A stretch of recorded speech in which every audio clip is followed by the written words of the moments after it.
అదరగొట్టే కారం రంగు రుచి ఆచి కారం పొడి. Breaking news. తెలంగాణ రాష్ట్రంలోని సాగునీటి ప్రాజెక్టులు, నదీ జలాల వాటాలు, పాలనాపరమైన సంస్కరణలపై చర్చించేందుకు ఈ నెల 29 నుంచి రాష్ట్ర అసెంబ్లీ సమావేశాలు నిర్వహించాలని ప్రభుత్వం నిర్ణయించింది. ముఖ్యమంత్రి రేవంత్ రెడ్డి అధ్యక్షతన నిన్న కమాండ్ కంట్రోల్ సెంటర్లో జరిగిన మంత్రుల సమావేశంలో ఈ మేరకు కీలక నిర్ణయాలు తీసుకున్నారు.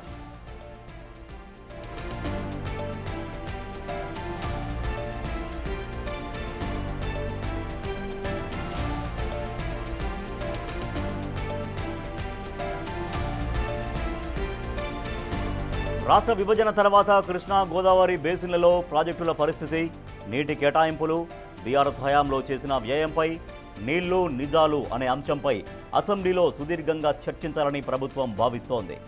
ఏపీ అక్రమ ప్రాజెక్టులను అడ్డుకోవడంలో గత ప్రభుత్వ వైఫల్యాలు, పాలమూరు రంగారెడ్డి ఎత్తిపోతల పథకంపై మాజీ సీఎం కేసీఆర్ చేసిన వ్యాఖ్యలు, 2023లో బీఆర్ఎస్ హయాంలోనే పాలమూరు డీపీఆర్ వెనక్కి వచ్చిన అంశాన్ని ప్రజల్లోకి తీసుకెళ్లడం వంటి అంశాలను అసెంబ్లీలో చర్చించాలని ప్రభుత్వం భావిస్తోంది.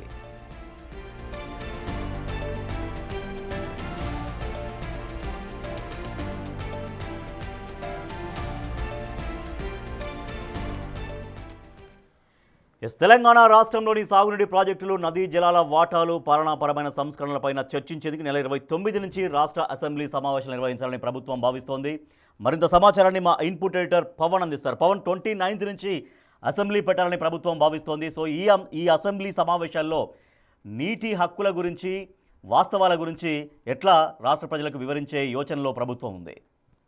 వాస్తవానికి సాగునీటి రంగం విషయంలో గత ప్రభుత్వం తీసుకున్న నిర్ణయాలు కావచ్చు, గత ప్రభుత్వం అనుసరించిన విధానాలతో తెలంగాణ రాష్ట్రానికి ఎటువంటి నష్టం జరిగింది, దాన్ని కప్పిపుచ్చి ఇప్పుడు లేనిపోని ఆరోపణలు చేస్తూ ఈ ప్రభుత్వం పైన నిందలు మోపుతుంది బీఆర్ఎస్ పార్టీ అనేది ప్రజల్లోకి విస్తృతంగా తీసుకువెళ్లేలా చర్చ జరగాలంటూ సీఎం రేవంత్ రెడ్డి ఆదేశించారు. నిన్న 3.5 గంటల పాటు అటు మంత్రులతో సమీక్షా సమావేశం నిర్వహించారు. ఈ నెల 29 నుంచి శీతాకాల అసెంబ్లీ సమావేశాలు ఏర్పాటు చేసి అసెంబ్లీ వేదికగా ఆ బీఆర్ఎస్ అబద్ధాలను ఎండగట్టాలని అటు సీఎం అటు మంత్రులకు దిశానిర్దేశం చేశారు. నిన్న జరిగిన సమీక్షా సమావేశంలో ముఖ్యంగా ఈ సాగునీటి జలాలకు సంబంధించిన విషయాలతో పాటు ఇంకా ఇతర అంశాలు, ఇటీవల జరిగిన సర్పంచ్ ఎన్నికలు, రాబోయే రోజుల్లో జరగబోయే స్థానిక సంస్థల ఎన్నికలపైన, హైదరాబాద్ విస్తరణ పైన, దీనిపైన ప్రధానంగా చర్చ జరిగింది. అనేక కీలక విషయాలపైన ముఖ్యమంత్రి రేవంత్ రెడ్డి సహచర మంత్రులకు దిశానిర్దేశం చేశారు. రేపు జరగబోయే అసెంబ్లీలో అటు సాగునీటి ప్రాజెక్టులపైన విస్తృతంగా చర్చ జరపాలి. కృష్ణా గోదావరి జలాలపైన బీఆర్ఎస్ చేస్తున్న ప్రచారాన్ని తిప్పికొట్టడంతో పాటు వాళ్ళు తీసుకున్న నిర్ణయాలు, అప్పట్లో కూర్చున్న ఒప్పందాలు, వీటినన్నింటినీ కూడా వివరించడానికి సిద్ధంగా ఉండాలంటూ సహచర మంత్రులకు సీఎం సూచించారు. అవసరమైతే పవర్ పాయింట్ ప్రజెంటేషన్ ఇవ్వడానికి కూడా సిద్ధంగా ఉండాలంటూ కూడా ఆయన వాళ్లకు దిశానిర్దేశం చేశారు. ఇంకా 2023లో బీఆర్ఎస్ అధికారంలో ఉన్నప్పుడే అది పాలమూరు రంగారెడ్డి డీపీఆర్ వెనక్కి వచ్చింది. దానికి సంబంధించి ఎన్జీటీ కేసు పైన సుప్రీంకోర్టులో వాదనలు జరిగినప్పుడు తాగునీటి ప్రాజెక్టుగానే చేపడతామని అప్పుడు ప్రభుత్వం చెప్తే కేవలం 7.25 టీఎంసీలకే పనులు చేయాలని కోర్టులు ఆదేశించాయి. కానీ రాష్ట్రంలో, తెలంగాణలో కాంగ్రెస్ ప్రభుత్వం ఏర్పడిన తర్వాత 90 టీఎంసీలతో పూర్తి స్థాయిలో పాలమూరు రంగారెడ్డి ప్రాజెక్టును చేపట్టేందుకు చర్యలు తీసుకుంటే దానిపైన కేసీఆర్ ప్రజలను తప్పుదోవ పట్టించేలా మాట్లాడారు. ఈ విషయాలన్నీ కూడా అసెంబ్లీ వేదికగా ప్రజలకు వివరించాలంటూ సీఎం రేవంత్ రెడ్డి సహచార మంత్రులకు సూచించారు. ఇక ఇటీవల జరిగిన గ్రామ ఎన్నికలకు సంబంధించి, సర్పంచ్ ఎలక్షన్లకు సంబంధించి మంత్రులు ఎమ్మెల్యేల పనితీరును అభినందించారు. అదే సమయంలో మరింత కష్టపడితే ఇంకా ఎక్కువ సీట్లు, ఇంకా ఎక్కువ సర్పంచ్ స్థానాలను గెలుచుకునే వాళ్ళమంటూ కూడా మంత్రులకు చెప్పారు. ఇప్పుడు గెలిచిన సర్పంచులకు ఎస్సీ, ఎస్టీ, బీసీ సర్పంచులు వాళ్ళ విద్యార్హతలను బట్టి 3 కేటగిరీలుగా విభజించి వాళ్ళందరికీ కూడా శిక్షణ ఇప్పించాలంటూ కూడా ముఖ్యమంత్రి వాళ్ళందరికీ కూడా దిశానిర్దేశం చేశారు.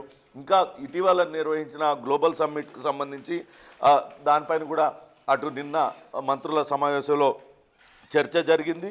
ఇంకా అటు గ్రేటర్ హైదరాబాద్ విస్తరణ డివిజన్ల పెంపు పైన కూడా పెద్ద ఎత్తున చర్చ జరిగింది. త్వరలోనే దీనిపైన ఆర్డినెన్స్ తీసుకురావడానికి అటు ప్రభుత్వం నిర్ణయించింది.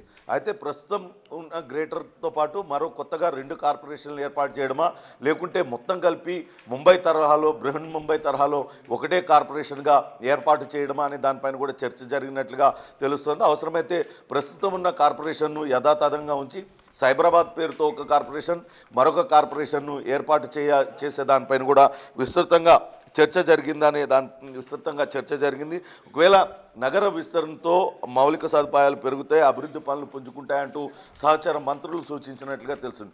మొత్తంగానైతే సాగునీటి రంగంపైనే ప్రధానంగా పవన్ అయితే మొన్న మాజీ సీఎం కేసీఆర్ కొన్ని కామెంట్స్ చేశారు పాలమూరు రంగారెడ్డి ప్రాజెక్టు సంబంధించి. సో దాని తర్వాత నెక్స్ట్ డే మంత్రులు రియాక్ట్ అయ్యారు, చాలామంది మంత్రులు. కానీ ముఖ్యమంత్రి రేవంత్ రెడ్డి రియాక్ట్ కాలేదు. సో అసెంబ్లీ వేదికగానే మాజీ సీఎం కేసీఆర్ చేసినటువంటి ఆ కామెంట్స్కి సమాధానం ఇవ్వడం కోసం అసెంబ్లీ వేదికనే చేసుకుంటున్నారా ముఖ్యమంత్రి?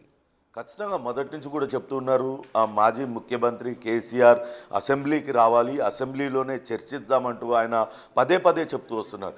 ఇప్పుడు కూడా దాదాపు 2 సంవత్సరాలు ఆయన ఫామ్ హౌస్కే పరిమితమయ్యారు, ఎక్కడ కూడా బయటకు రాలేదు. కానీ ఇటీవల ఆ కుటుంబంలో జరుగుతున్న విషయాలను తొక్కిపెట్టడానికి, వాటిని సైడ్ ట్రాక్ చేయడానికి నిన్న బయటకు వచ్చి లేనిపోని ఆరోపణలు చేస్తున్నారు. వాస్తవాలన్నింటినీ కూడా ప్రజలకు వివరించాలి. ఎవరి హయాంలో ఈ సాగునీటి ఒప్పందాలకు సంబంధించి ఒప్పందాలు జరిగాయి, ఎందుకు నిన్న మంత్రి ఉత్తమ్ కుమార్ రెడ్డి కూడా మాట్లాడారు.